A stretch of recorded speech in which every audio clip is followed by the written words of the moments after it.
My wife always complained I'm very impatient, I'm very direct, so call it rude.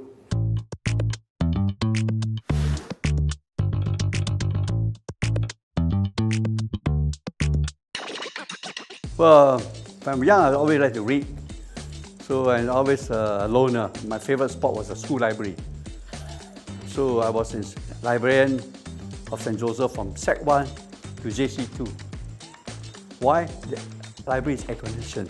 Then as a librarian, I get new books, first to receive. Whereas my classmate, quite dumb, want to be prefect. Wait at the gate, catch people for late coming, penalize people, what for?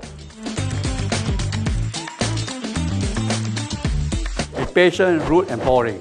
My wife always complained I'm very impatient, I'm very direct, so call it rude. I'm not a very good conversationalist. So sometimes they talk to me, I switch off already. I got that habit from Dr. Goh, he's very impatient. Even Mr. Lee, very impatient. So the leaders in those days were very action. They don't spend their time talking, they were not. I worked directly with Mr. Lee Kuan Yew from April 2007, when I stepped down for A-Star, until August 2011, when he retired. The moment he retired, I was free. I worked directly with him, and it's very simple. He asked me some question, answer, leave me alone. So I do the same with my staff. My link with Dr. Goh goes a long way.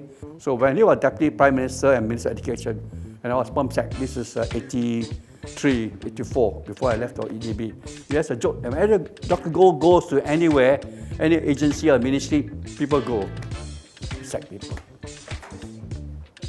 So, because he's very impatient. And he's quite right, he taught me one thing. You cannot change people, you change the people. So now you look at in our Trump, you got this Elon Musk, he brings a bunch of young people, terrorizing them. That's what I did when I was defense. I terrorized people with all my system engineer. That's why when government must realize, over time become very stifled. You need to change, you have to find new people. So Dr. Goh's influence on me is very strong. And from him, I learned saying, I treat my office the same way. Don't tell me grandmother's story, just do your work. Right? If you get trouble, let me know. Otherwise, carry on. Don't write me memos. I have never written a cabinet paper. Lee Kuan Yew knows that, Dr. Goh knows it. See, look, when you are writing a paper, I'm doing my work already. I'm in a factory producing things already. I'm running around Batam Industrial Park, Vietnam VSIP, Wuxi Industrial Park, Suzhou Industrial Park. I'm on the road doing work. I'll be out there making money. Well, I always joke that an idiot is born every minute, partly because I have no patience to explain. They don't understand what I'm doing. There's a book called Biology for Dummies. Right? A dummy got hope because you can change it. An idiot has no hope. If people are not happy, that's not my problem. That's not my problem. When I give a scholarship, it's not government, it's a EDB scholarship, right? And the money, I got it from company donation. I put in the trust to earn interest. Hey, it cost me a bomb, you know. Each scholarship costs about 400, 500,000. You sign a contract to serve me for 5-6 years. You should honor it. If you cannot, at least the first 2 years, you can always give it a try. When I came back from Bond, I also looked around to run away. Fortunately, I got no money, right? But even there, I give it a try. I tried for 4 years. I didn't take all exam. For 4 years, they increased I was not promoted. Because one more year can chow. I stayed in government because of good bosses. If not to Dr. Goh, Lee Kuan Yew, I will not be around. So when I got a job offer by Richard Lee, with good money. You know who stopped me from going? Lee Kuan Yew called me to his office.